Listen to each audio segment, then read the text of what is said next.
Feel कीजिएगा तो without डिस्टर्बेशन की इनकी बात को बहुत ध्यान से सुनिएगा, क्योंकि मैं हर बार इनको बहुत अच्छे से सुनता हूँ। Please sir. मेरा नाम है दक्षराज सोनटिपरे। मैं रहने वाला हूँ अम्बागढ़ चौकी। मेरा छोटा सा इंट्रोडक्शन बताता हूँ। मैं सिविल कॉन्ट्रैक्टर हूँ और एक छोटा फार्मर भी हूँ। बिल्डिंग काम करते करते मेरे को 35 साल हो गए थे और बड़ी अच्छी लाइफ चल रही थी हमारी। जाने अनजाने मैं 2 साल पहले एक फार्म भी लिया था। 50 लाख की लागत से फार्म हाउस लिया था। उसमें चंदन की खेती के लिए मैंने चंदन के पौधे मंगा कर रखा था और वो पौधे आए भी थे। और उसी समय एक कभी खुशी कभी गम वाला माहौल चला। मेरा स्वास्थ्य एकदम अचानक खराब हुआ। खराब होने के कारण अब मैं गांव वाले एरिया में रहता हूँ, तो गांव तरफ से लोगों से मैं थोड़ा थोड़ा मेरे को फुंसियाँ आने लगी। तो मैंने गांव से शेयर किया, कुछ दोस्त यार में शेयर किया, तो लोगों ने कहा यार जो हम लोग गांव में रहते तो ये थोड़ा माता को प्रकोप हो सकता है। तो माता के प्रकोप के कारण में मंदिर में जो होता है गांव तरफ हमारे यहाँ, वो दिखवाया मैंने। 1 सप्ताह 2 सप्ताह मंदिर का काम करवाया, उसमें मेरे को रिजल्ट नहीं आया।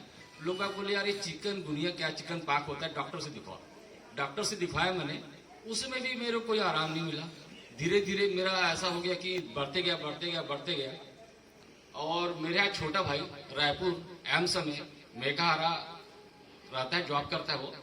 तो उनके कहने पर फिर मैं बड़ा मुश्किल में गया और जाने के बाद में मैं वहाँ एडमिट हुआ। एडमिट होने के बाद में स्थिति ऐसे बिगड़ती चली गई, मेरी ऐसे बिगड़ती चली गई कि एक समय ऐसा आया कि शरीर का कोई अंग मेरा नहीं बाकी था कि जिसमें मेरे को घाव और फोड़ों से एकदम फूल इधर उधर सब तरफ। सिर्फ मेरे जो पंजे हैं और तलवे हैं यही क्लीन थे। बाकी शरीर का जो मेरे जो दाग देख रहे होंगे आप, इस भाग का हल्का कलर दिख रहा होगा काला, ये गले के पास, वो मेरे घाव थे। और अस्पताल जब जाने के बाद मेरे को जीवन में नहीं मालूम था, मैं तो मस्त इंजॉय कर रहा था लाइफ को। लेकिन वहां जाने के बाद मेरे को मालूम चला कि शुगर भी निकली मेरे को, और शुगर इतनी कि मेरा जो मशीन दिए थे वो तो पार 500 से पार हो जाता था। हाई लेवल में कभी जीवन में नहीं जानता। और मेरा मुख्य भोजन था शादी पर ब्याह में रसगुल्ले ढूंढता था मैं और रसगुल्ले खाता था और मेरा चेहरा था ये। और मैं कभी नहीं जानता था कि शुगर की प्रॉब्लम। वहां जाने के बाद में शुगर मेरी इतनी हुई कि वो मेरे लिए हर घंटे मेरी रिकॉर्डिंग होती थी। वहां पे मेरी सिस्टर बैठी रहती थी। स्थिति इतनी खराब होती चली गई। एक समय ऐसा है मेरा कि मैं केले के पत्तों पर सोता था। कभी कभी वो बातें, पिछली बातें भावुक हो जाता हूं मैं।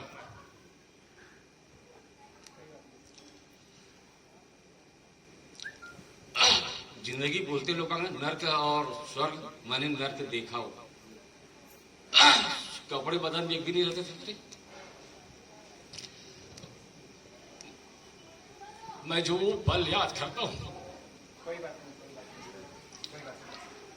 एक्चुअली मैं सर का थोड़ा सा बता देता हूँ। सर भावुक हो जाते हैं क्योंकि उन्होंने वो लाइव ची है। मेरे पास इनकी कुछ फोटोज आई थी जब इनको प्रोडक्ट गया था। एक्चुअल में इनके ऊपर में जो है इनको केमिकल इन्फेक्शन हुआ था।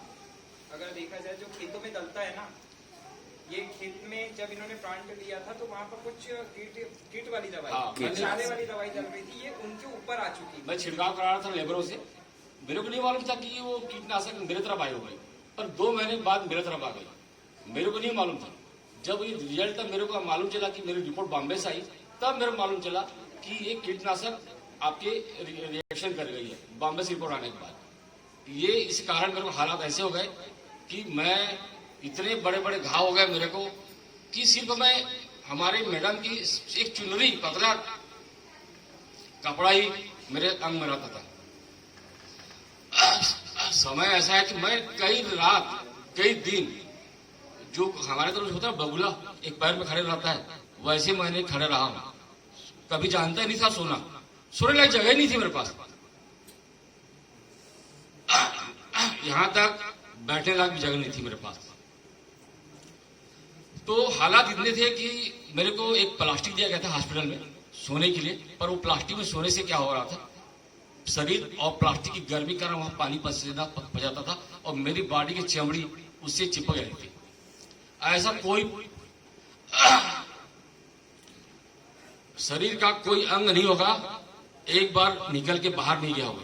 पूरा मैंने ऐसे अपन चने खाते छिलके गिरते, चने खाने के बाद वैसा मेरा शरीर प्रत्येक अंग ऐसे निकल के गिरते रहता था इधर उधर।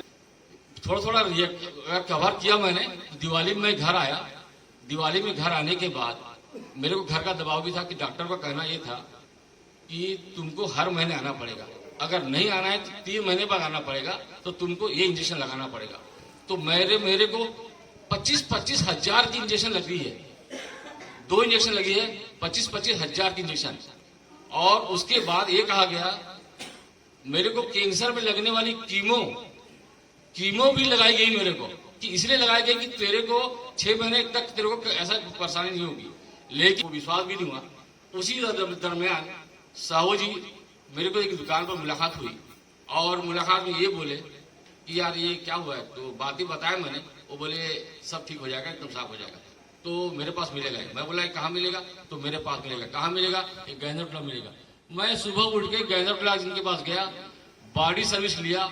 इन्होंने बताया कि बॉडी सर्विस लेने से आपकी पूरी बॉडी रिपेयर हो जाएगी और आप मस्त हो जाएंगे। मैंने वो खाते आज 7 महीने हो गए। ये जो मेरे शरीर देख रहे हैं, आज शुगर मेरी 0 है। आज भी मैं शादी की, अभी शादी दिवाली हुई, उसमें 7 से 8 रसगुल्ले आज भी खाता हूँ। मेरी शुगर फ्री है। आज भी मेरा मुख्य भोजन है शादी पर भी। मैं आपको खाता नहीं, रोटी देखते नहीं। मैं मुख्य भोजन है मेरा शादी पर भी होगा। और आज शुगर फ्री हूँ, कोई दवाई नहीं खाता मैं अस्पताल की। मैं बॉडी सर्विस लेता हूँ, 7 महीने कंटिन्यू लिया। आज शुगर की मैं कोई दवाई नहीं खाता हूँ। और आपके सामने मैं जो दिख रहा हूँ, आपके सामने हूँ। और मेरी एज क्या हुई आप लोग बता सकते हैं? क्या हुई एज मेरी? 54 रनिंग है मेरे भाइयों, 54। कोई दवाई नहीं खाता हूँ मैं आज भी। और यहाँ तक ये भी बता दूं मैं, हमारा प्रोडक्ट बोलता है नाखून से बाल तक काम करता है। मेरे ये बाल, ये न्यू है बाल। आपको मेरी कभी दिखेगी फोटो कभी वीडियो में, तो मेरे बाल भी खत्म हो गए थे। नाखून मेरे न्यू नाखून है, पूरे पैरों के न्यू नाखून है मेरे। पुराने नाखून पूरे काले होके गिर गए, गिराया गया। मैं ऐसे जब पैर लटक रहे थे तो मैं खींच के गिरा दिया, लेकिन उसके नीचे से न्यू नाखून आए। ये प्रोडक्ट में इतना दम है। ये बोलता है प्रोडक्ट कि पैर से लेकर बाल तक काम करता है। मैंने देखा है, मेरे ऊपर हुआ है, आप लोग बता दो। और आज मेरा परिवार इतना खुश है। बच्चे बेघर हो गए थे जब मैं अस्पताल में था। बच्चे नानी के यहाँ, मैं कहीं और, मेरी बेटी कहीं बाहर। मैंने वो पल